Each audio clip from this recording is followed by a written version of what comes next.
వాళ్ళందరం నిలువు మోకాలు మిగిలి వాళ్ళందరూ నిలువు మోకాల మీద అందరం పాట పాడుతూ ప్రభుని స్తుతించి ఆరాధించాలి.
అధిక శక్తి సంపన్నుడైన మాటలు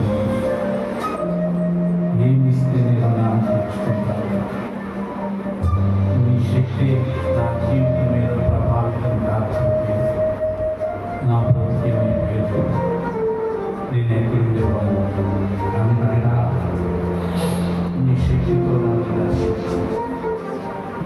నన్ను రక్షించాను, నన్ను నిలబెట్టినాను, నన్ను స్థిరపరచండి అయ్యా. రేపు నేను చనిపోయిన తిరిగి లేచి నిరీక్షణ ఇచ్చినాను. ఏమి ఇస్తే నేను నాకు తెలుసుకుంటాను. నీ శక్తి గల మహిమ గల నామాన్ని స్తుతిస్తూ ఆరాధిస్తూ నా రక్షణ పాత్రలను చేయబడిన నా స్తుతి ఆరాధన యేసు క్రీస్తు నామములో మీకే సమర్పిస్తున్నాను తండ్రి.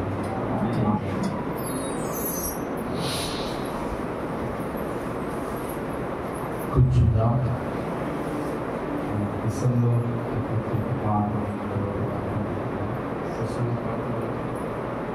ప్రసన్న వచ్చే ప్రత్యేక పాట పాడిన గీత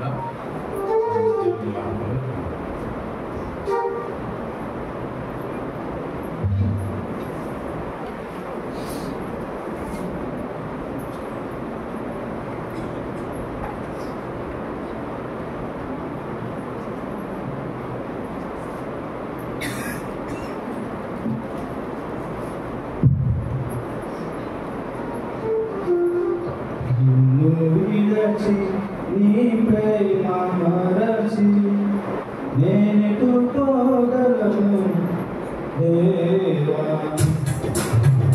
ఎవరు నీ ప్రేమ నాకిలా చూపగలరు నా దేవా.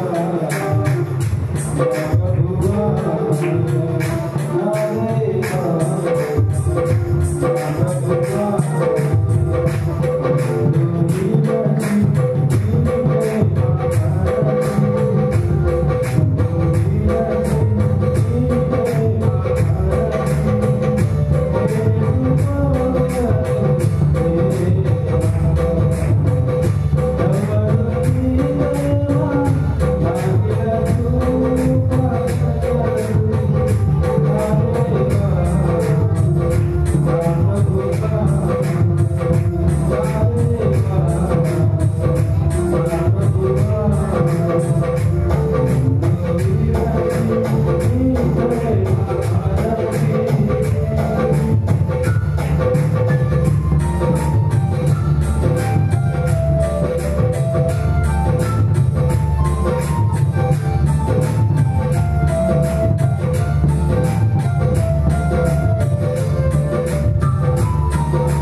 ఆ పాటకు తగ్గట్టుగానే జీవించాడు.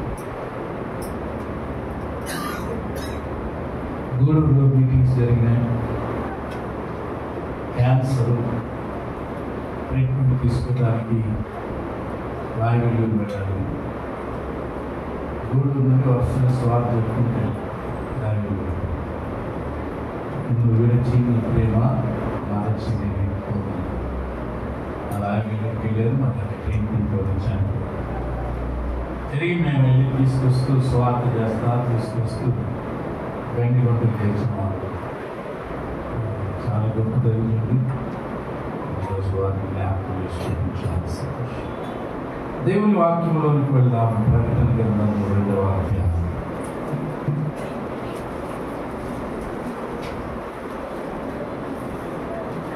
ఏడవ వచనాన్ని చదువుతున్నాం. చెవి గలవాడు ఆత్మ సంఘములతో చెప్పుచున్న మాట వినుగాక. జయించువానికి దేవుని పరదైసులో ఉన్న జీవ వృక్ష ఫలములను చిన్న మాట. జీవగల తండ్రి, ఈ ఉదయకాల సమయంలో ఇప్పటి వరకు స్తుతిస్తూ ఆరాధిస్తూ మీ ప్రేమను జ్ఞాపకం చేసుకున్నాం. మరలా మాకు బ్రతుకునిచ్చే, మమ్మల్ని బాగు చేసే, మమ్మల్ని బలపరిచే నీ లేఖనాలు ఎందుకు వస్తాయి? ఎందుకంటే నీ వాక్యం లేకపోతే మేము బ్రతికేవాళ్ళు కాదు. ఈ భౌతిక జీవితంలో ఎన్నో శ్రమలు, ఇరుకులు, ఇబ్బందులు, శోధనలు, వేదనలు, వ్యతిరేకతలు, వీటన్నిటిలో కృంగిపోతున్నప్పుడు, నలిగిపోతున్నప్పుడు, విసిగిపోతున్నప్పుడు నీ వాక్యమే కదా మా వెనుతట్టి మమ్మల్ని లేవని వేరుకొస్తుంది. అతి వాక్యం దగ్గరికి వస్తుందిగా మా అందరితో మాట్లాడాలి. యేసు నామములో అడుగుచున్నాను తండ్రి. యేసు క్రీస్తు ప్రభు తన రాకడ సమయంలో సంఘం ఎలా బలహీనపడుతుందో, సంఘం బలహీనతలను ఎలా సరి చేసుకుంటే ఆయన రాకడలో కలిగే ప్రతిఫలాలేంటో సంఘానికి చెప్పడానికి దేవుడు ఆనాడు పద్మాసు దీనిలో పరవాసిగా ఉన్న యోహానుకి 7 సంఘాలను చూపిస్తూ ఆ సంఘ విషయాలను తెలియచేశారు. దేనికొరకు అంటే వాటిని మనతో మనం అప్లై చేసుకుని మన విశ్వాస జీవితాన్ని సరి చేసుకుంటాం. అయితే ప్రియులారా, మరి గత కొద్ది వారాలుగా మనం ఎఫ్ఎస్సి సంఘాన్ని గురించి ధ్యానం చేసుకుంటున్నాం. ఎఫ్ఎస్సి సంఘంతో ఒక మాట అంటాడు, నేను ఇదిగో త్వరగా మీ వద్దకు వస్తున్నాను. త్వరగా అనే మాట తెలుగులో వాడలేదు కానీ ఇంగ్లీష్లో వాడలేదు. నేను త్వరగా మీ వద్దకు వస్తున్నాను. ప్రభు వచ్చే సమయానికి సంఘములో 2 కార్యాలు చూడాలని ఆశపడుతున్నాను. 2 కార్యాలు. సంఘం అంటే మొదటి కార్యం ఏంటంటే మనం క్రితంలో జ్ఞాపకం చేసుకున్నాం, ధ్యానించాం, మారు మనస్సు పొందాలి. అందుకని ఇది అంటాడు, మారు మనస్సు పొందితే సరే, లేని అలా దీపస్తంభం వెలిగి. సో ప్రభు వచ్చేసరికి సంఘములో కనబడవలసింది ఏంటంటే మారు మనస్సు. సంఘం అనగా నా జీవితాలు ప్రభువుకు కనబడవలసింది ఏంటంటే మారు మనసు. అప్పుడు మన దీపస్తంభాలు వెలుగుతాయి. రెండవ సత్యం ఏంటంటే 7వ వచనంలో కనబడుతుంది. ఏంటంటే జయించుట. గత వారం మరి చెవి గలవాడు ఆత్మ చెప్పుచున్న సంగతులు వినుగా కానీ మనం నేర్చుకున్నాం. దేవుని మాటలు వింటే ఏం జరుగుతుందో నేర్చుకున్నాం. జ్ఞాపకంగా నెంబర్ 1 ఏం జరిగింది? విశ్వాసం. నెంబర్ 2 బుద్ధి వస్తుంది. నెంబర్ 3 ఫలింపు వస్తుంది. నెంబర్ 4 దీవెన వస్తుంది. Number 5 very good. ఇప్పుడు ఆ వచనంలో మరొక మాటకు వెళ్తున్నాం. ఇది జూలై మాసం. మనం జూలై మాసంలోనికి ప్రవేశించాం. ఈరోజు ప్రభు మనకిస్తున్న వాగ్దానం. అయితే నేను వాగ్దానాన్ని గురించి నెక్స్ట్ వీక్ చెప్తాను. అయితే వాగ్దానాన్ని పొందడానికి ఒక హెచ్చరిక చేస్తున్నాడు. ఏమంటాడు? జయించువాని. ఎవరికంట? జయించువానికి 2 వాగ్దానాలు. ఒకటి, జయించువాడు పరదైసులోకి వెళ్తాడు. జయించువాడు జీవవృక్ష ఫలమును భుజిస్తాడు. 2 మాటలు కనబడతాయి. 2 kinds of promises. ఏదెనులో నుండి ఆదాము తరిమివేయబడ్డాడో ఆ ఏదెనులోనికి మళ్ళా నేను తీసుకొస్తాను. ఏదెనులో ఉన్న ఫలాన్ని తింటాడని ఆదామును దేవుడు తరిమేశాడు, ఆ ఫలాన్ని మరలా నేను భుజింపనిస్తాను. అయితే ఆయన కోరుతుంది ఏంటంటే ఎవరికయ్యా ఇదంటే జయించువానికి. సో ఈరోజు ప్రభు తన రాకడ సమయంలో, నేను ఎఫ్ఎస్సి సంఘాన్ని గురించి లాస్ట్ వర్తమానం ఇస్తూ అప్పుడు చూపిస్తాను యేసు ప్రభు రాకడ ఎంత దగ్గర ఉందో. తన రాకడ సమయంలో ఆయన సంఘంలో చూడాలనుకుంటుంది ఈ రెండే, ఒకటి మారు మనసు, రెండు జయ జీవితం. అందుకనే ఈరోజు జయ జీవితాన్ని గురించి మీతో కొద్దిసేపు దేవుని మాటలకి జ్ఞాపకం చేస్తాను. బైబిల్లో మూడిటిని జయించాలని రాస్తాడు. మూడిటిని జయించాలి. ఒక్కదాన్ని వివరిస్తాను. మూడు వివరించాలంటే చాలా టైం పడుతుంది. కూర్చుంటానంటే నాకేమిటండి,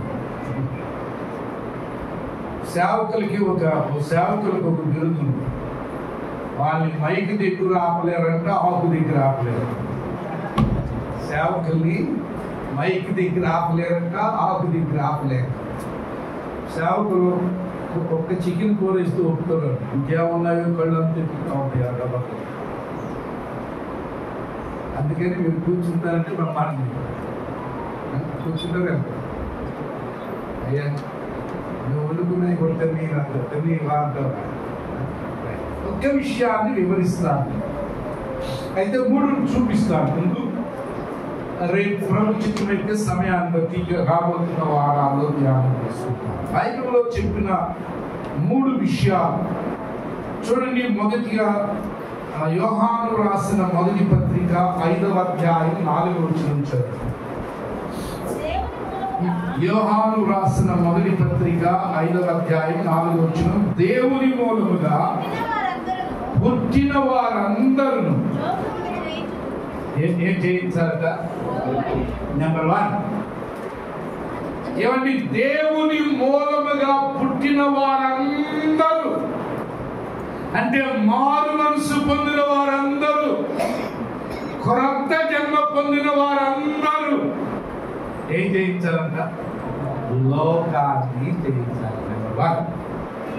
రెండవ అర్థం ఇదే పత్రికలో 2వ అధ్యాయం 14 వచ్చింది. ఇదే పత్రికలో 2వ అధ్యాయం 14 చదువునా.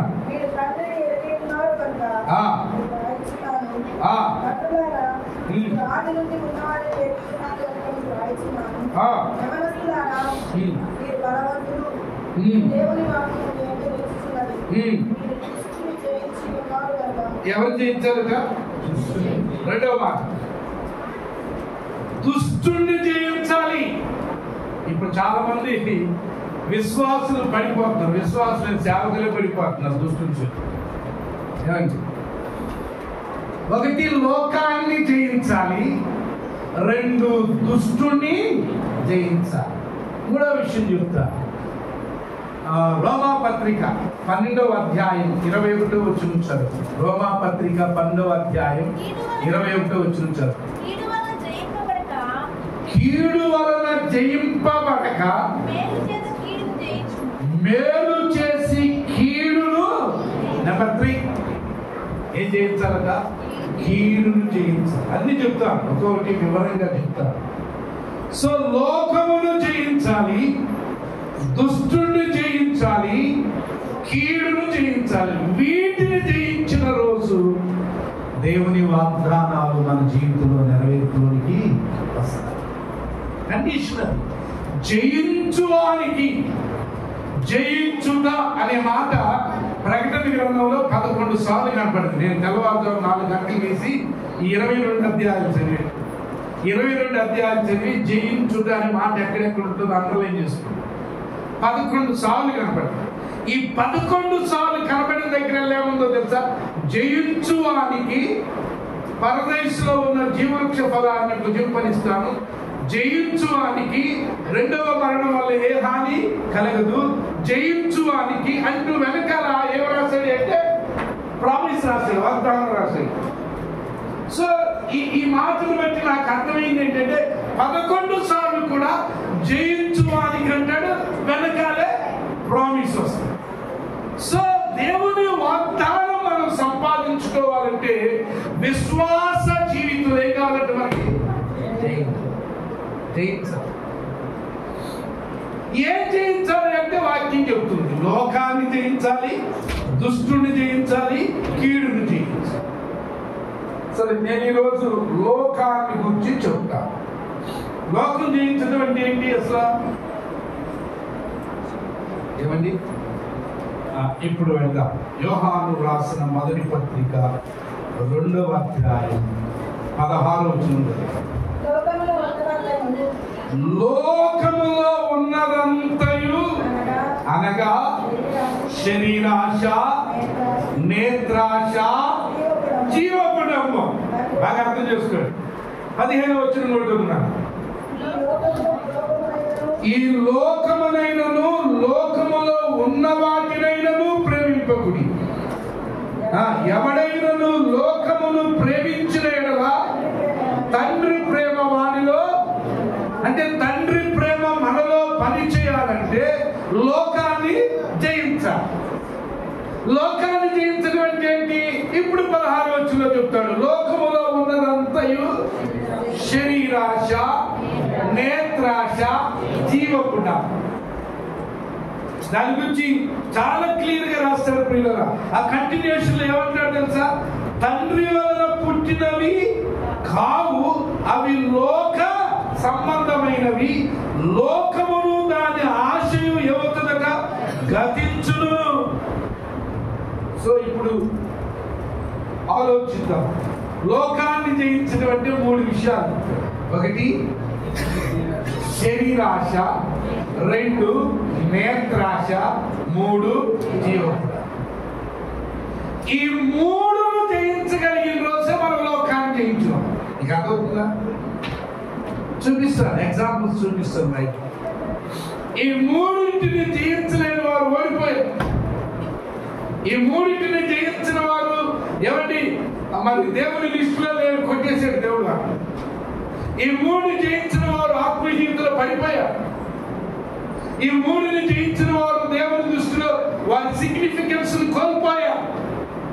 సో ఇది కాలశంలో దేవుని యొక్క వాగ్దానం మనం స్వతంత్రించుకోవాలంటే, దేవుని వాగ్దానము మన జీవితంలో నెరవేర్చబడాలంటే మారు మనసుతో పాటు ఏం కావాలంట? జయ జీవితం, విక్టరీ. ఏంటయ్యా ఏం జయించాలి అంటే లోకం లోకం లోకం లోకం. నెంబర్ 1 లోకంలో ఉండేది ఏంటి? ఈ శరీరాన్ని జయించాలి. ఈ శరీరానికి చాలా కోరికలు కదా. ఈ శరీరానికి మంచి కోరికలు ఉంటాయి, చెడ్డ కోరికలు రెండు ఉంటాయి. ఈ శరీరానికి ఉన్న కోరికలు దేని ఉంటాయి? ఈ శరీరానికి ఉన్న కోరికలు దేవుడిచ్చిన రంగుతో ఊరికే ఉండవు. ఈ శరీరానికి రంగులు మారుస్తుంటారు కదా, అవి పూసి పూసి రంగులు మారుస్తుంటారు. శరీరానికి కోరికది. దేవుడిచ్చిన శరీరాన్ని ఉన్నది ఉన్నట్టుగా ఉంచుకున్న వాళ్ళు ఎంతమంది చెప్పండి? నాకు తెలుసు ఉంచుకోలేరు. ఎందుకు తెలుసా? శరీరానికి కోరికలు ఎక్కువ, శరీరానికి పాప కోరికలు ఎక్కువ, శరీరానికి డబ్బు కోరికలు ఎక్కువ, శరీరానికి అందం కోరికలు ఎక్కువ. నల్ల శరీరం వాడు తెల్ల శరీరాన్ని చూస్తే దీన్ని తెల్లగా మార్చుకోవాలని కోరిక ఎక్కువ. అందుకని అంటాడు, నువ్వు లోకాన్ని జయించాలంటే ముందు ఏం చేయాలి? శరీరాన్ని జయించాలి. శరీరాన్ని జయించాలి. ఈ శరీరానికి వ్యభిచారపు కోరికలు వస్తాయి. ఈ శరీరానికి తిండి కోరికలు వస్తాయి. ఈ శరీరానికి వేషాలు వేసే కోరికలు వస్తాయి, చాలా వస్తాయి ఈ శరీరంలో. ఇక ఇప్పుడు నేను చెప్పానంటే ఏంటి? నా మీద తిరుగుబాటు చేస్తాను. ఎందుకంటే ఇవన్నీ నేను బైబిల్లోనే చూపుతాను, ఎక్కడ చదవను. Bible teachers everything. బైబిల్ ప్రతిదీ నేర్పిస్తుంది. అయితే ప్రియులారా, ఈ కాలశంలో దేవుని వాగ్దానం నేను ఇంకేలా ఇలా అప్లై చేయాలని ఆశపడుతున్నాను. God has some promises to fulfill in this month in your family. ఈ నెలలో ప్రభు నీ ఎడల ఏమని కొన్ని వాగ్దానాలు నెరవేర్చడానికి ఇష్టపడుతున్నాడు. నీకు మేలు కలగడానికి కొన్ని వాగ్దానాలు నెరవేర్చడానికి ఇష్టపడుతున్నాడు. అయితే నెరవేర్చే ముందు ఆయన కండిషన్ ఏంటంటే జయించువానికి. ఎవరికంట? ఏం జయించాలి? లోకాన్ని జయించాలి. లోకం జయించడం అంటే ఏంటి? శరీరంలో కోరికలు జయించాలి, శరీరంలో ఇచ్చలను జయించాలి, శరీరంలో ఆశలు జయించాలి. శరీరాన్ని దేనికి బానిసగా లొంగనీయకూడదు. అందుకని పౌలు అంటాడు, మీ దేహముతో దేవుణ్ణి ఈ దేహం ఎందుకు ఇచ్చాడు అంటే దేవుణ్ణి మహిమపరచటట్టు, గ్లోరిఫై గాడ్. ఈ దేహాన్ని దేవుణ్ణి మహిమపరచడానికి అసలు వాడుతున్నాం. ఈ దేహాన్ని కొంచెం అలిసిపోతే ఈ దేహాన్ని మీరేమనుకుంటే నాకు వాక్యం వదలని చెప్తాను. సోమవారం ప్రార్థన పెట్టాను.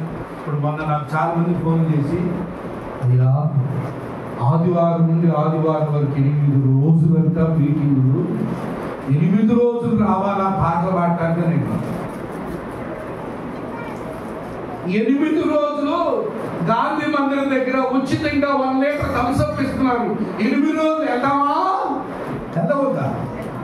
చెప్పండి. అంటే దేవుడి కంటే థమ్సప్ ఎక్కువ? ఆలోచించు. Just think. అంటే నేను ఎందుకు చెప్తుంటే, ఈ దేహాన్ని దేనికైనా వాడటానికి ఇష్టపడుతున్నారు, కానీ దేవుని మహిమపరచడానికి అలసిపోతున్నారు. దేవుని మహిమపరచడానికి చాలా అడ్డు వస్తాయి, పనులు అడ్డు వస్తాయి, ప్రయాణాలు అడ్డు వస్తాయి, చాలా అడ్డు వస్తాయి. అదే ఇంకొకటి చేయడానికి ఏ అడ్డు కదండి. మంచి ఎగ్జిబిషన్ పెట్టేది ఏఎంసీ గ్రౌండ్ అనుకున్నాం. ఇప్పుడు మన కాశీ వచ్చి, రే చక్రి ఏఎంసీ గ్రౌండ్ రాన్నాడు.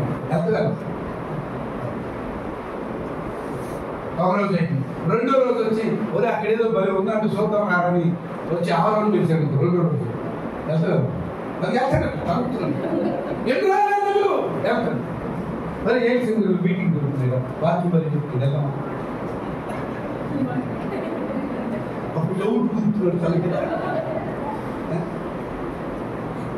ఎందుకు చెప్తుంటే, అందుకేనంటే లోకాన్ని జయించినటువంటి శరీర ఆశ్రమము. మీకు ఒక ఎగ్జాంపుల్ చెప్తారా? అక్కడే ఫెయిల్యూర్ అయ్యేవాడు సంసోను ఫెయిల్యూర్ అయినట్లయితే, నువ్వు వెళ్ళి సింహాసనం మీద కూర్చోని అంటే విచారగ్రహాలు ఏమైంది? ఆడు శపించబడ్డాడు, కుటుంబం శపించబడింది, ఇశ్రాయేలు శపించబడ్డాడు.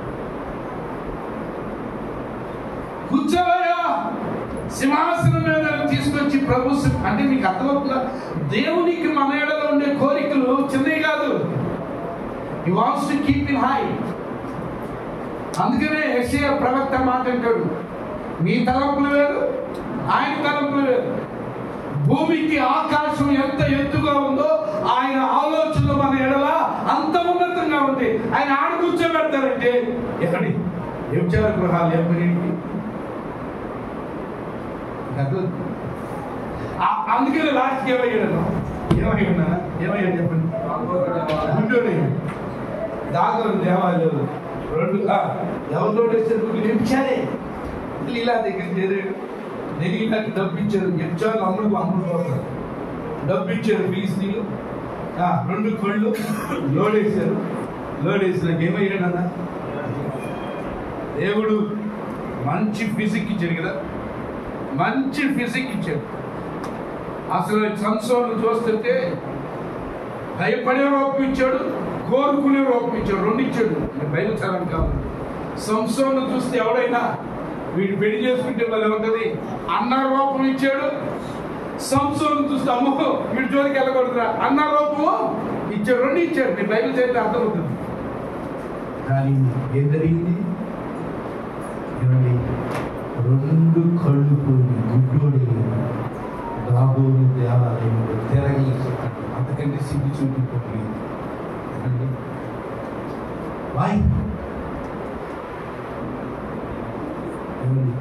శరీరాశ, the lust of flesh. So లోకాన్ని జయించడం అంటే ఈ శరీరాశను మనం ఏం జరుగుతారు? జయించాలి. ఈ తర్వాత తెలుసు కదా, సంసోని అంత తెప్పులు కట్టాడు, ఎంత వేదన కట్టాడు. ఆయన కనికరం గల దేవుడు కాబట్టి అలా నన్ను ఒకసారి బలపరిచినట్టు ఆయన సో ఉదయకాలంలో దేవుని పిల్లలు ఎవరి పిల్లలు పెట్టిన శరీరం చాలా భయంకరం. ఈ శరీరాన్ని భద్రం చేసుకుంటుంది, ఈ శరీరాన్ని కాపాడుకుంటుంది. ఈ శరీరం మీ జీవితాలు ప్రవర్తిస్తుంది, మీ జీవితాలు ప్రవర్తిస్తుంది. నేను ఒక సంగతి చెప్తాను. ఒక ఊరికి మీటింగ్ వెళ్ళి చెప్పిన ఊరి పేరు అబ్బాయి ఏడుస్తుంటే నేను దగ్గర తీసుకుంటుంటే దూరంగా బాగా ఏడుస్తున్నాడు. ఆ రోజు దేవుడు వాక్యం నేను దగ్గరికి తీసుకుని కౌగిలించుకుంటుంటే అబ్బాయి దూరం వెళ్ళిపోయాను. 3 times జరిగింది. 3 times జరిగితే ఇక నేను 3వసారి ఏనా దూరం వెళ్ళిపోతున్నాను, ఏసయ్య ఇష్టం లేదనుకో అని దగ్గర తీసుకుంటే అసలు ఎక్కుళ్ళు పెట్టి ఏడ్చారు. అనుకోలేదు నాకు ఇచ్చేయవద్దు, నాకు ఇచ్చేయవద్దు. చిన్న పొరపాటు చేశాను, చిన్న పొరపాటు చేశాను, వెరీ స్మాల్ అనుకున్నాను. ఈరోజు నా పరిస్థితి అందరూ దూరం పెట్టేశారు. ఈ శరీరాన్ని చంపలేకపోయారు, శరీర కోరికను చంపలేకపోయారు. My career is over. నా జీవితం దేవుడు కనికరించేందుకు ప్రవర్తిస్తాను. కానీ నా తల్లిదండ్రులు నన్ను చిన్న చూపు చూస్తారు, వాడు నా అక్క చెల్లెలు నన్ను చిన్న చూపు చూస్తారు. ఎందుకంటే ఈ శరీర కోరిక చిన్న తప్పు చేసింది. ఎందుకు జ్ఞాపకం ఇస్తున్నాను? అందుకే వాక్యం ముందే దేవుడు ఆశించాడు. నేను ఎవరొస్తుందో చూడాలి, పెద్దవాళ్ళు చూస్తుంది. చాలా మంది కుటుంబానికి పాడు తీసుకుంటారు, కుటుంబానికి పాడు తీసుకుంటారు. ఎక్కడికి వెళ్ళినా నీ శరీరానికి తీరే కోరిక ఒకటి. ఎక్కడికి వెళ్ళినా సేమ్. నీ భార్యకి మించి ఇంకో స్త్రీ దగ్గర లేదు, నీ భర్తకి మించి ఇంకో స్త్రీ దగ్గర లేదు. కానీ ఎందుకు ఆ శరీరానికి బానిసైపోయిన జీవితాలు, కుటుంబాలు అందుకనే అంటారు లోకాన్ని జయించిన వానికి ఏం జయించాలి? లోకం జయించినటువంటి వాక్యం శరీరాశను. నెంబర్ 2 రెండవది ఏంటన్నా?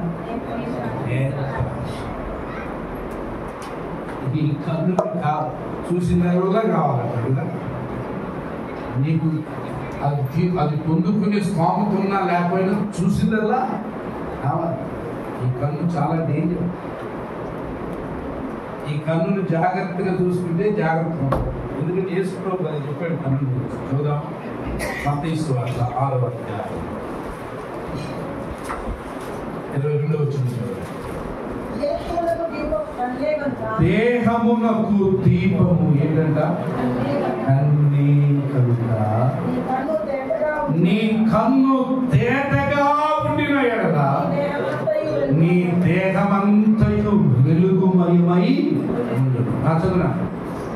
నీ కన్ను చెడినదైతే నీ దేహమంతయు చీకటిమయమై ఉండును.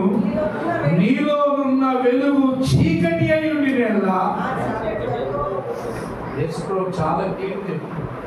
నీ దేహమంతటికి దీపం ఏంటంట? అంటే దాని అర్థం ఏంటి? నీ దేహంలో చాలా ఇంపార్టెంట్ అయిన పార్ట్ ఏంటంటే కన్ను. ఈ కన్నును జాగ్రత్త చేసుకుంటే నీ దేహమంతా వెలుగవుతుంది. ఈ కన్ను చెడినదైతే నీ దేహంలో ఉన్న వెలుగు పోయి చీకటి వస్తుంది.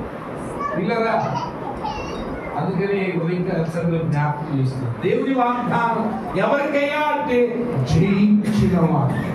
ఏం జయించాలి? లోకాన్ని జయించాలి. లోకం జయించడం అంటే ఏంటి? శరీరాశను జయించాలి. నేను ఒకసారి ఆలోచిస్తాను. నేను దావీదుని మీ దృష్టికి తీసుకొస్తాను. దేవుడు దావీదు విషయంలో చాలా పాజిటివ్నెస్ ఉన్నాడు కదా, పాజిటివ్ మైండ్. ఏమంటాడు? నా హృదయానుసారం, నా చిత్తానుసారం, నా ఇష్టానుసారం అంత అభిమానించాడు. కానీ పనులు ఏం చేసిందో తెలుసా? తన జీవితానికి మచ్చ తెచ్చింది. తన జీవితానికి ఒక మచ్చ తెచ్చింది. యుద్ధం చేయాల్సిన దగ్గర యుద్ధం చేయకుండా అంతఃపురంలో ఉన్నాడు, మిద్ది మీద అక్కడ తిరుగుతున్నాడు. నన్ను చెడిందని దేవుడి ముందే చెప్పి చెడ్డదరా జాగ్రత్త అని. కానీ కంటి విషయంలో జాగ్రత్త పడు. నేను అనుకోటి మీద అంటాను, గోడ చూపులు చూశాడు. ఏ చూపులు చూశాడు? అల్లే చెప్ప ఎవరు కనపడ్డారు? స్నానం చేస్తుంటే యక్షబాధ. నేను దేవుడు పెట్టు అనుకున్నాడా? అనుకున్నాడు? నెవర్.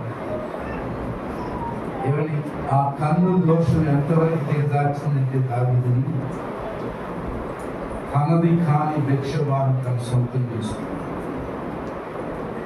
ఏమండి, తన భిక్షబా భర్తని ఏం చేశాడు? చంపేశాడు. దేవుని దృష్టిలో ఏమయ్యాడు? 51వ కీర్తన మీరు ఒరిజినల్ ఒక డ్రామా పోర్షన్ లాగా డ్రామా వేస్తే 51వ కీర్తనలు దావీదు యొక్క 7 పంక్తిందా కాదు. ఎందుకని? కన్ను ఒక్కసారి చేరింది. తన జీవితంలో చేయరాని తప్పు చేశాడు. అందుకని యేసు ప్రభువు ఈ దేహానికి దీపం ఏంటో తెలుసా? కన్ను జాగ్రత్త చేస్తాడు. ఈ మధ్య కళ్ళతో భాష నేర్చుకున్నారు, కళ్ళతోనే మాట్లాడతారు. ముఖ్యంగా భార్య భర్తల మధ్య ఉంటుంది ఆ భాష భార్య భర్తల మధ్య ఎక్కువ జరుగుతుంది. నేను నా పని ఏంటంటే నేను ఎక్కువ నెగోషియేట్ చేస్తూ ఉంటాను. ఒక్కొక్కరు ఎట్లా మాట్లాడుతున్నాను, ఎట్లా వస్తాను, ఎట్లా కూర్చుంటాడు, ఎట్లా వేస్తాడు, ఈ యాక్షన్ అని చూస్తూ ఉంటాను. నేను బాడీ లాంగ్వేజ్ స్టడీ చేస్తాను కానీ ఎక్కువ. అందుకని అంటాడు ఈ దేహానికి కన్ను ఏంటంట? నేత్రాశను జయించలేకపోతే, నేత్రాశ వల్ల కుటుంబాలు కూడుకోవచ్చు. నేత్రాశ వల్ల కుటుంబాలు ఫైనాన్షియల్గా దెబ్బతిన్నాయి. నేత్రాశ చాలా డేంజరస్. ఎందుకంటే నేత్రం కనబడిందల్లా కావాలి. ఆ కంటిని కంట్రోల్ చేయలేకపోతే లైఫ్ పాడైపోతుంది. అందుకని అంటారు, జయించిన వారు ఏం జయించాలి? లోకాన్ని జయించాలి. లోకం జయించడం ఏంటి? శరీర ఆశను జయించాలి, నేత్రాశను జయించాలి. మూడో మాట ఏమంటుంది సార్? జీవపు డంబం. జీవపు డంబం అంటే జీవపు ఇంగ్లీష్ ప్రైడ్ ఆఫ్ లైఫ్. వీడికి లైఫ్ ఉంటుంది కదా, ప్రైడ్ ఉంటుంది. అది కాదు జీవపు డబ్బు అంటే వీళ్ళు జీవం ఉన్నట్టుగా డబ్బాలు కొట్టుకుంటాడు, కనకనగా వాయించుకుంటాడు. మన భాషలో హెచ్చులో ఉంటుంది. ఇంకా సింపుల్గా చెప్పాలని కారణం, ఇంకా సింపుల్గా చెప్పాలని బైబిల్ ఏమని చెప్తుంది? వీడికి కళ్ళు ఎక్కుంటాయంట. పార్టీ చెప్తున్నదే, పార్టీలో చూస్తే రెడ్డి సాంప్రదాయం 30వ అధ్యాయం,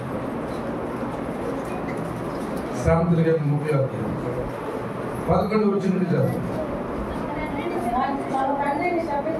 తమ తండ్రిని శపించుచు తల్లిని దీవించని తరము కలదు. తమ దృష్టికి తామే శుద్ధులై తమ మాలిన్యము నుండి కడగబడని వారి తరము కలదు. ఏంటంట? దీనికి ఎక్కడుంటాయండి పేర్లు? కన్నులు నెత్తికి వచ్చిన వారి తరము. ఈ పేర్లు కింద పైన ఉంటాయి. దానికి కూడా ఎగ్జాంపుల్ బైబిల్ చూపిస్తారు. దీని బైబిల్లో చదవండి, చూపిస్తాను. దానిలో కింద 4వ అధ్యాయం 30వ వచనం. దానియేలు గ్రంథం 4:30. రాజులు బబులోనును విశాల పర్వతము నా బలాధికారములు ప్రభావ ఘనతలు ఆలోచించటై రాజధాని నగరముగా నేను కట్టించినది కాదా అని మనలో తానందును. ఏమండి? నా అంటాడు నేనా, నా అంటాడు నేనా. నాన్న లాస్ట్ వచ్చిన చదువు, అదే వచ్చిన అదే అధ్యాయంలో లాస్ట్ వచ్చిన. ఈనాడు నెబుకద్నెజరు నేను పరలోకపు రాజు యొక్క కార్యములన్నీయు సత్యములను మార్గములు న్యాయములనై ఉన్నవని చాలా క్లియర్ గా చెప్తున్నాడు. ఏమని? ఈరోజు ఈ కార్యాలన్నీ నా జీవితంలో జరిగినాయి అంటే దానికి కారణం ఎవరు? దేవుడు అని చాలా క్లియర్ గా చెప్తున్నాడు. 30వ వచనంలో ఏమంటాడు? మనకి తెలుసుగా చరిత్ర. ఇశ్రాయేలుని నెబుకద్నెజరు చేతికి అప్పగించింది. నెబుకద్నెజరు గెలిచాడా? దేవుడు ఇచ్చాడా? దేవుడు ఇచ్చాడు. ఎందుకంటే అప్పుడు ఇప్పుడు ఒకటే. అప్పుడు ఇశ్రాయేలు జయించగలిగేవాడు భూమి మీద ఎవరు లేరు. ఇప్పుడు ఇశ్రాయేలు జయించగలిగేవాడు భూమి మీద ఎవరు లేరు. అందుకని ఇశ్రాయేలు ఒక దగ్గర ఓడిపోయాడంటే దేవుడే వాడిని అప్పగించాడు. దేవుడు అప్పగించాడు.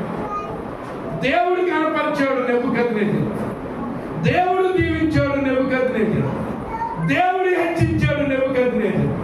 కానీ నెబుకద్నెజరు ఏమంటాడు? నా బలాధికారం చేత నేను కట్టింది నాది. ఏమో జీవపు గర్వం. నెక్స్ట్ వచ్చిన తర్వాత నాన్న 31. ఈ మాట ఉండగా రాజు నోట ఈ మాట ఉండగా ఆకాశం నుండి ఒక శబ్దం వచ్చింది. ఏంటంట? ఏమండి? రాజు అనుకుంటున్నాడే నేను నాది, నేను నా అనుకుంటాడు.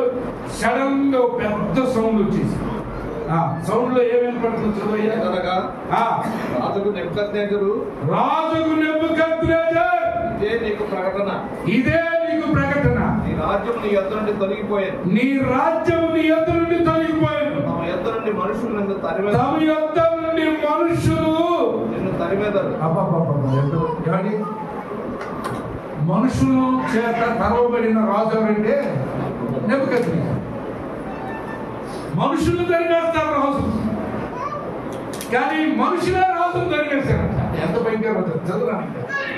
అడవి జంతువుల మధ్య నివాసం చేయొచ్చు. ఆయన ఫ్రెండ్స్ ఎవరు? ఇప్పుడు మనుషులు కాదు, ఆయన ఫ్రెండ్స్. అంటే మీరు ఆలోచిస్తున్నారా? మీరు జంతువుల మధ్య ఫ్రెండ్షిప్ చేస్తుంటే మీ భాష జంతువులు తెలిసిందా? జంతువుల భాష మీ బాధ ఎవరు చెప్పుకోవాలి అప్పుడు? అంటే ఎంత మానసికంగా నలిగిపోతాడు చూడండి. జంతువుల మధ్య నివాసం చేయిసు పశువుల వలె. అర్థమైందండి? గర్వించాడు.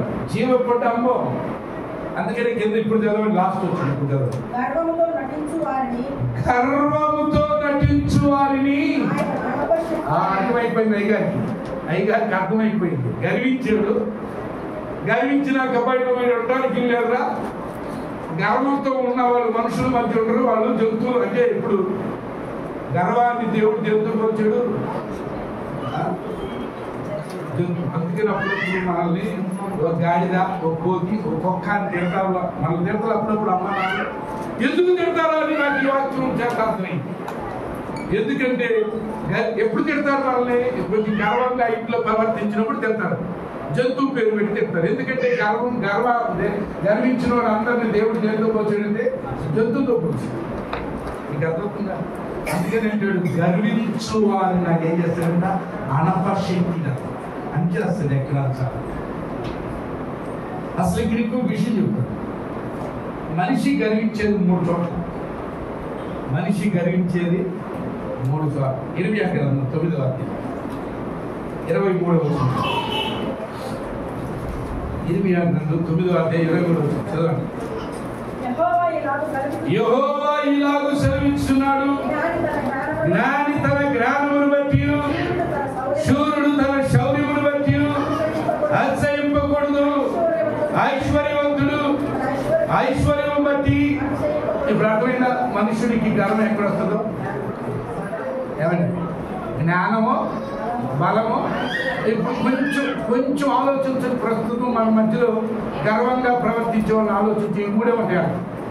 ఒకటి జ్ఞానం, 2 బలం, 3 డబ్బు. ఏమండి? కొంచెం లోపలికి వెళ్ళి జ్ఞానంతో అతిశయించేవాడు జబ్బుకండి గడ్డి వేసాడు కదా. రోజు అంతఃపురంలో చక్కగా డైనింగ్ టేబుల్ మీద రకరకాల chicken biryani, mutton biryani roast, ఏమండి ఈ రోస్టు ఆ రోస్టు ఈ రోస్టులు అన్నీ చెప్తా. అయ్యగారు ఒక్కసారి వెళ్ళి గడ్డి వేయాలని చెప్తుంది. ఈ రోజుల్లో అసలు మనం ఇళ్లలో ఉన్నా కూడా గడ్డి తింటున్నాం. నిజం. మీకు తెలుసా లెమన్ టీ ఎక్కడిది? గడ్డి అండి అది. లెమన్ టీ ఏమనుకున్నారు? గడ్డి అది. అది గడ్డిలో ఒక రకం. అది అందులో పౌడర్ చేస్తారు అంతే.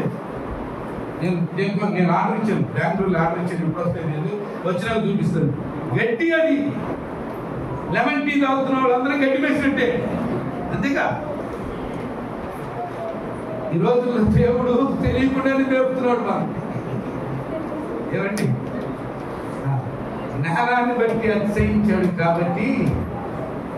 రెండవది ఏంటంటే చాలా మంది బలం ఖర్చు చేశారు. 40 పగలు 40 రాత్రులు తొడగొట్టాడు. ఎవరు? ఏమయ్యాడు? గొర్రెలు కాసుకునే చిన్న పిల్లలు నుంచి ఒడిసిలు పెట్టి తమాలు పెట్టి మొక్కలు బాగా. మూడవది ఏం చెప్పాడు? నాకు తెలుసు ఒక ఆయన లోకాసు వార్త 12వ అధ్యాయంలో ఉన్నాడు ఒక ఆయన. నా ప్రాణమా నేను ఆగు. అసలు వచ్చిన భలే ఉంటుందండి 12వ అధ్యాయం లోకాసు వార్త. లోకాసు వార్త 12వ అధ్యాయంలో చాలా క్లియర్గా ఉంటుంది. చదవండి. 19 నా ఏంటంట నాకు ఒక డౌట్ వచ్చింది. ఇప్పుడు ఎవరితో మాట్లాడుతున్నాడు? చెప్పండి, ఎవరితో మాట్లాడుతున్నాడు? అంటే నా ప్రాణం అంటే ఎటు చూసుకుని ఉంటాడు ఆయన? బయట చూసుంటారా? నా ప్రాణమా ఏమంటాడు? ప్రాణమా అనేక సంవత్సరాలకి విస్తారమైన ఆస్తి నీకు సమకూర్చబడి ఉన్నది. సుఖించుము, తినుము, త్రాగుము, సంతోషించుమని. అసలు ఎంత భయంకరమో చూడండి. అనుకుంటున్నాడంట ఇలా చెప్పాలని. అందులోకి దేవుడు అన్నాడు, ఎర్రోడా. నాకు అనిపించింది గర్వించే వాళ్ళందరికీ దేవుడు పెట్టిన పేరు ఏంటో తెలుసా? ఎర్రోడా. ఎవడికి గర్వం ఉన్నా వాడికి పక్కన దేవుడు ఇచ్చిన పేర్లు ఏంటంటే ఎర్రోడా. నీకు అర్థమవుతుంది. సో ఇప్పుడు మనం ఆలోచిద్దాం. ఐశ్వర్యం ఎక్కువైంది, కొట్లు కట్టుకున్నాడు, ప్రాణంతో చెప్తున్నాడు. దేవుడు అంటాడు, ఎర్రోడా ఈ రాత్రి నీ ప్రాణం. అక్కడ చక్కర మాట్లాడుతున్నాడు. వెర్రోడా ఈ రాత్రి నీ ప్రాణం అడుగుచున్నాము, నీవు సిద్ధపరిచినవి ఎవరివగునని అతనితో. నాకు ఇక్కడ ఒక డౌట్ వచ్చింది. ఈయనకి భార్య బిడ్డలు ఉన్నట్లేదు. ఎందుకంటే నువ్వు సంపాదించింది ఎవరివగును అన్నాడంటే ఈయనకి ఎవరు లేడు. ఎవరైనా ఉంటే వాళ్ళు ఫాలో అవుతుంది. అంటే మీకు అర్థమవుతుందా పిల్లరా? అంత భయంకరపు స్థితిలోనికి దిగజాల్సిన గర్వం. ఒక్కసారి దేవుడు మీ గర్వాన్ని అడిచాడు. రేపు పరలోకానికి వెళ్ళిన కారణంగా నెరవేర్చినది కనబడితే గర్వం ఎట్లా అడిచిందో చెప్తున్నా ఆయన వస్తుంది అంటే గుర్తుంది. సో లోకాన్ని జయించాలి. అందుకని కింద అంటాడు ఆ మాటలు 26 చదువుకుని ముగింపులో చూద్దామండి. 29వ అధ్యాయం కింద చాలా చక్కని మాటలు రాస్తాడు.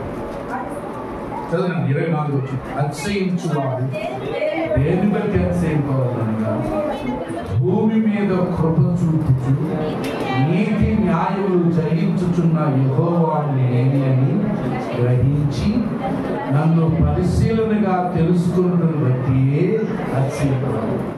అతి వాటిలో నేను ఆనందించువాడని యెహోవా దేని బట్టి అతిశయించాలట?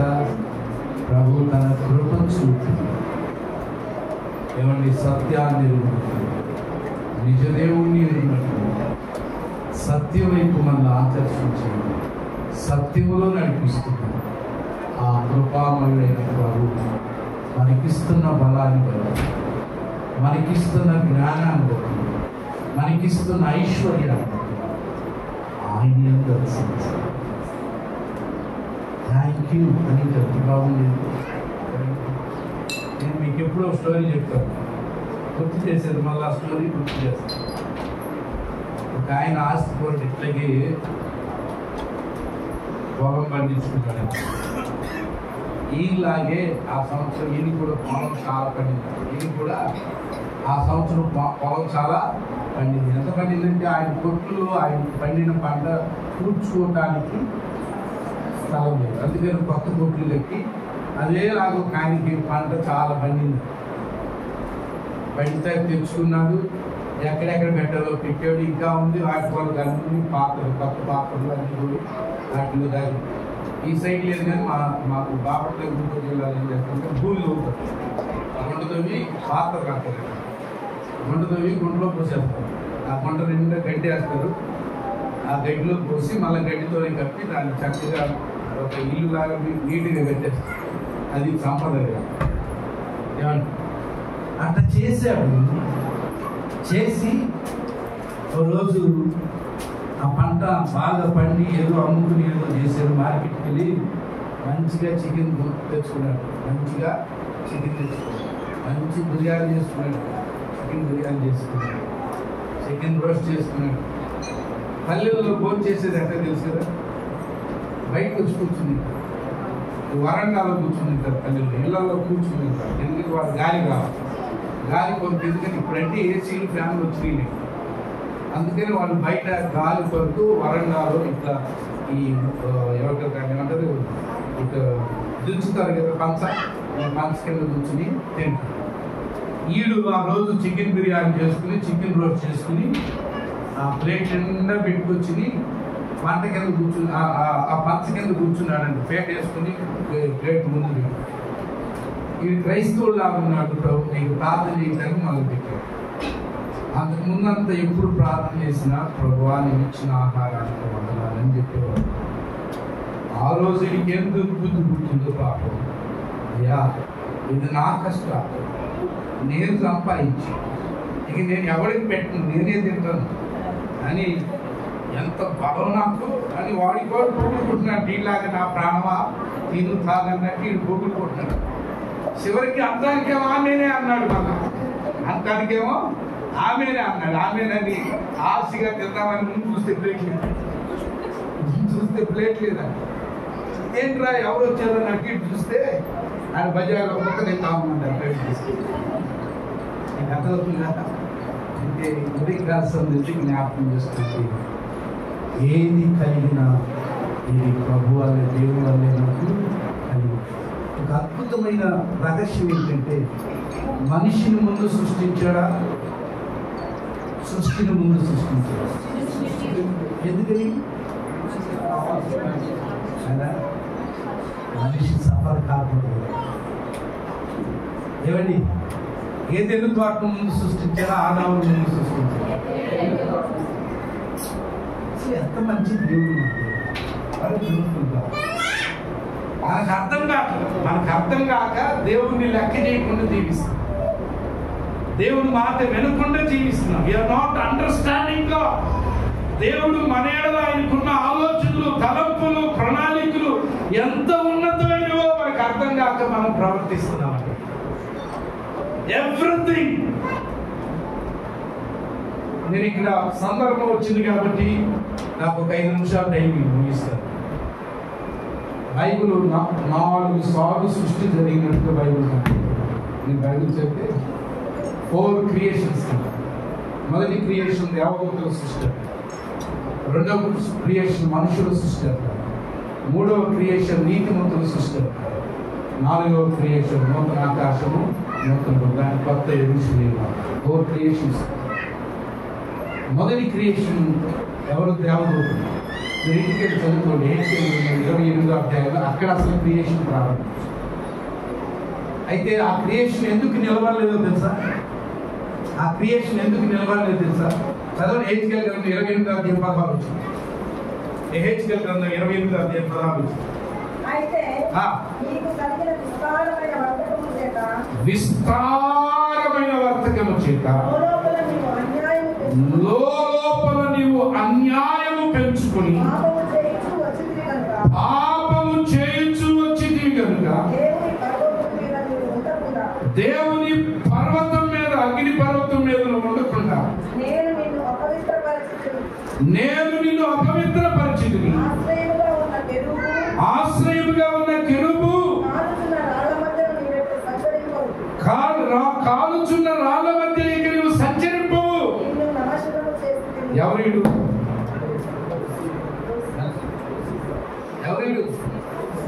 ప్రధాన దూతల్లో ఇప్పుడు మనం దెయ్యం లూసిఫర్, అపవాది, సాతాను రకరకాల.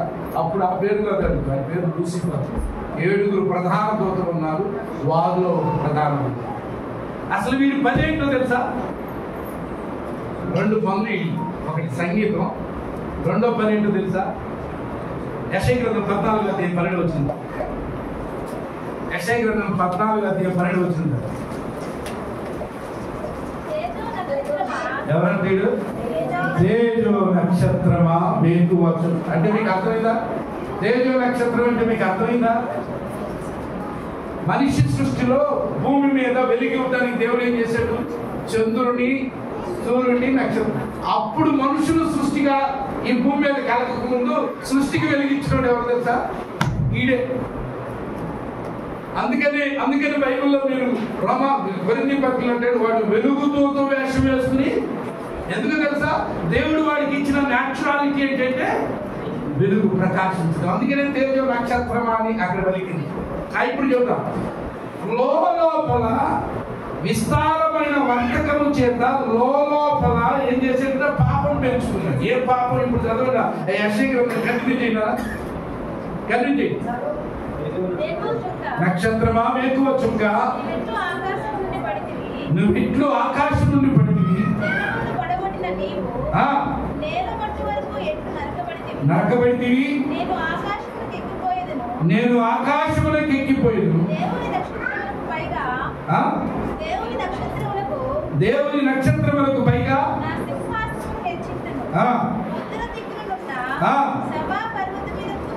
సభాపర్వతం మీద కూర్చుంటాను, మేఘమండలంలో ఎక్కుదును. అది అసలు పాపం వస్తుంది. మహోన్నతునితో నన్ను సమానునిగా చేసుకుందునని అని మనసులో లోపల పాపం ఏంటో తెలుసా? I am equal to God, I am equal to God. అప్పుడు దేవుని సృష్టిని దేవుని సర్వనాశనం చేశాడు. అందుకని ఆది కాలం ఎవరు బైబిల్ తెరవా? నేను ఇప్పుడు మీకు పరీక్ష పెడతాను, ఫీజు పెడతాను. రేపు 20వ తారీఖు నేను కాశీ పెడతాను. ఈరోజు నేను పరీక్ష పెడతాను. బైబిల్ ఎంత చూసారా? మొదటి ఆది కాండం 1వ అధ్యాయం 1వ వచనం చెప్పాను. నేను ఎప్పుడు సృష్టించాడు? ఆది యందు దేవుడు భూమి ఆకారా. 2వ వచనం, భూమి నిరాకారముగాను, సృష్టించబడిన భూమి నిరాకారం, శూన్యం ఎట్టయింది.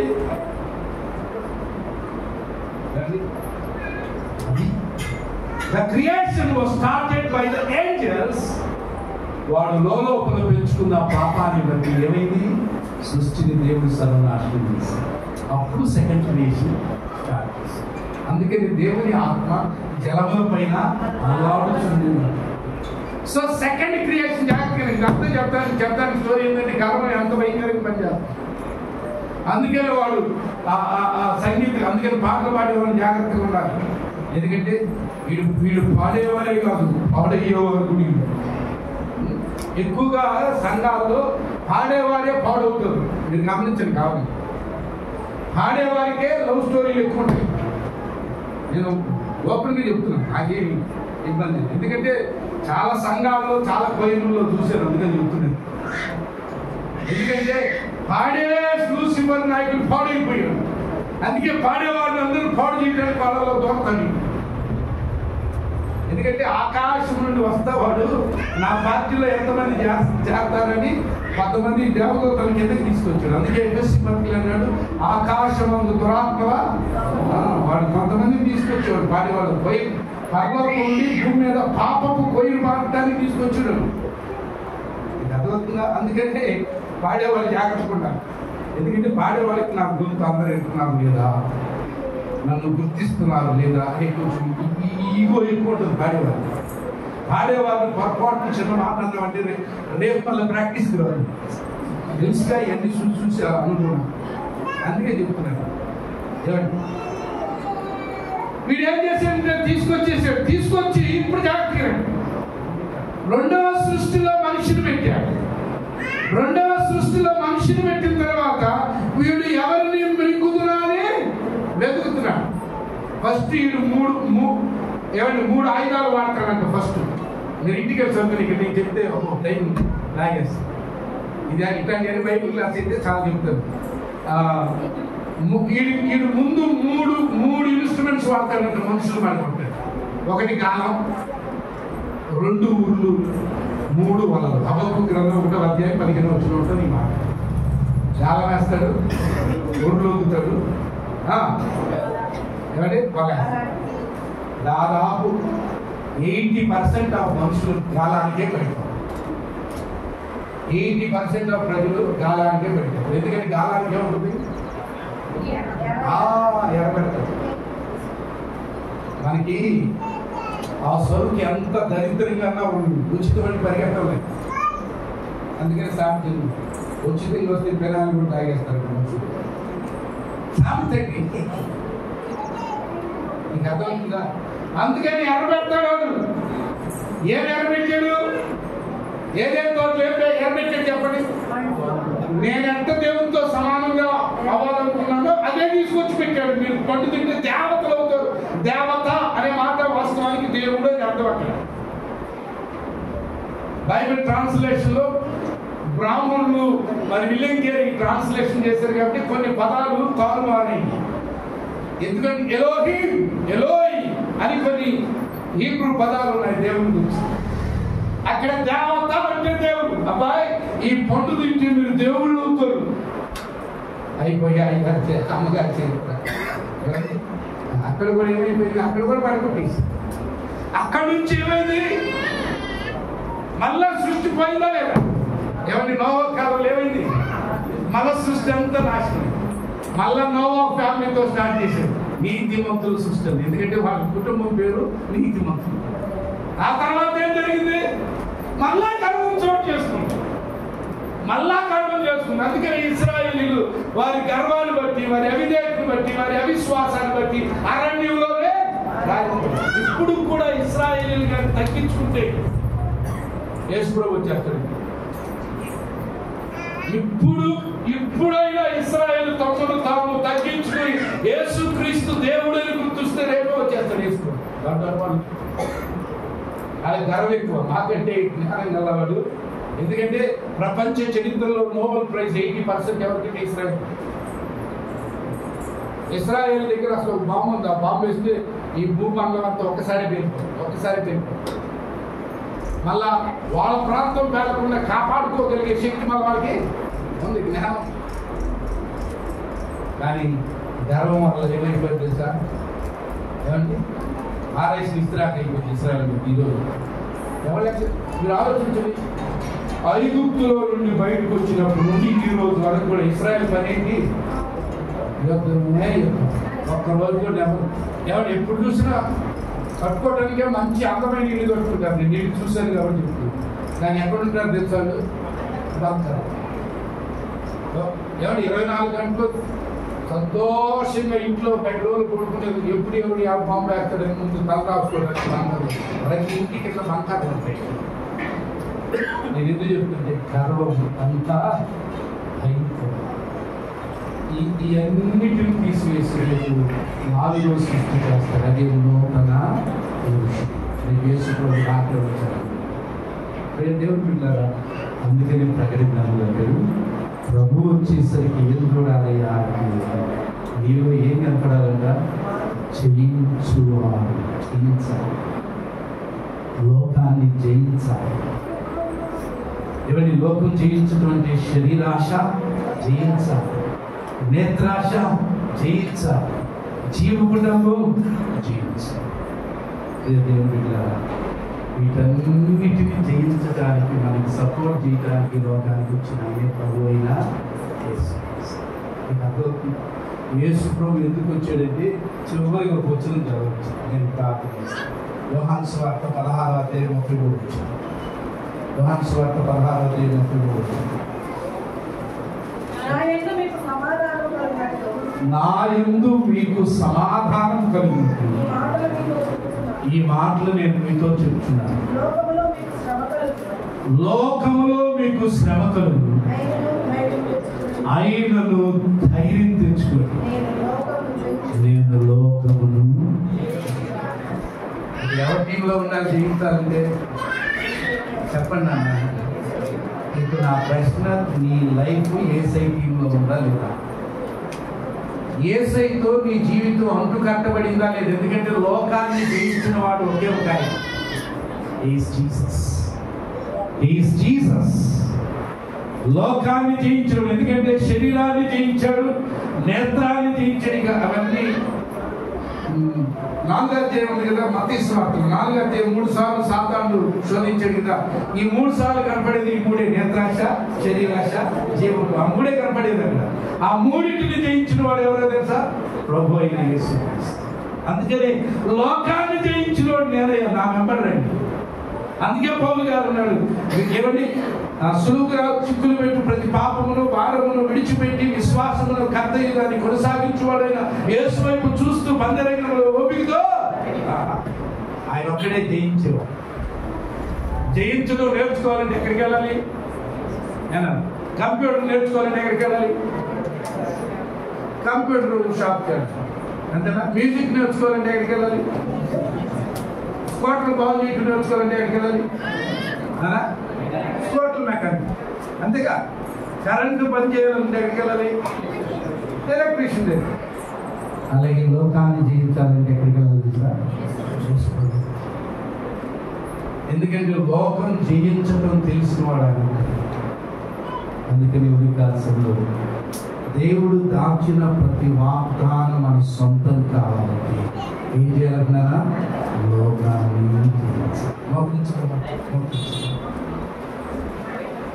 ఆ జయ జీవితాన్ని దానికి ప్రభువుగా కనిపించాడు. ఆ జయ జీవితాన్ని దానికి ఎలా జయించాలనేది తన శరీరాన్ని నలగొట్టుకున్నాడు, తన నేత్రాన్ని నలగొట్టుకున్నాడు, తన ఆహాన్ని నలగొట్టుకున్నాడు. ఎస్, టు టీచర్స్ మనకి నేర్పించాడు. అందుకని అంటాడు, మీకు సమాధానం కలిగించడానికి వచ్చాడు. లోకంలో మీకు శ్రమ ఉంటుంది, అయినా ధైర్యం తెచ్చుకోండి. ఎందుకు తెలుసా? లోకమును జయించాలి. తమ్ముడు, చెల్లి, అన్న, అక్క, ఏసై టీంలో నువ్వు చేరుతుంది, ఏసై పక్షాలను నువ్వు చేరుతుంది. నీ శరీరాన్ని ఎలా జయించాలి, నీ నేత్రాన్ని ఎలా జయించాలి, నీ జీవపు డబ్బాన్ని ఎలా జయించాలో నేర్పించేవాడు ప్రభు యేసు. ఆయన ఓడిపోయిన దేవుడు కాదు, ఆయన గెలిచిన దేవుడు. ఆయన ఓటమిని అంగీకరించే దేవుడు కాదు, ఓడిపోయిన సాతాను. నువ్వు శరీరానికి లొంగిపోతున్నావంటే నువ్వు సాతాను కుమారుడు కుమార్తెడు. నేత్రానికి లొంగిపోతున్నావంటే నువ్వు సాతాను కుమారుడు కుమార్తెడు. నీలో ఇంత వాక్యం వింటున్నా ఏమండి, జీవపు డబ్బు గర్వం ఇంకా పనిచేస్తుందంటే you are on the side of Satan, not on the side of Jesus. అందుకే మధ్యాహ్న కాలంలో ఓడిపోక జయించువాడుగా ఉండాలంటే ప్రభుతో నీ కనెక్షన్ ఎలా ఉందో ఆలోచిస్తావా? ప్రార్థన చేసుకుందా, ప్రభు గలలోకి వెళ్దాం. ఎవరో పాపం చేత ఓడిపోకూడదు, శరీరాశ చేత. ఎందుకంటే పాపంలో ఉన్నాయి అన్ని, పాపంలోనే శరీరాశ, నేత్రాశ, జీవము, వీటన్నిటిని ఒక మాటలు చెప్పాలంటే పాపం. ఓడిపోకూడదు. పాపంతో గెలవడం నీకు తెలియదని నీ నా పాపాన్ని ఆయన మీద వేసుకుని పాపం నుండి మనల్ని విడిపించి మనల్ని గెలుపొందిన వారిగా విక్టోరియస్ లైఫ్లో మనల్ని నడపడానికి ప్రభు పాపాన్ని ఓడించాడు, తాను గెలిచాడు. ఫాలో ప్రభుని ఆలోచిస్తున్నాడు. దిగులు పడొద్దు.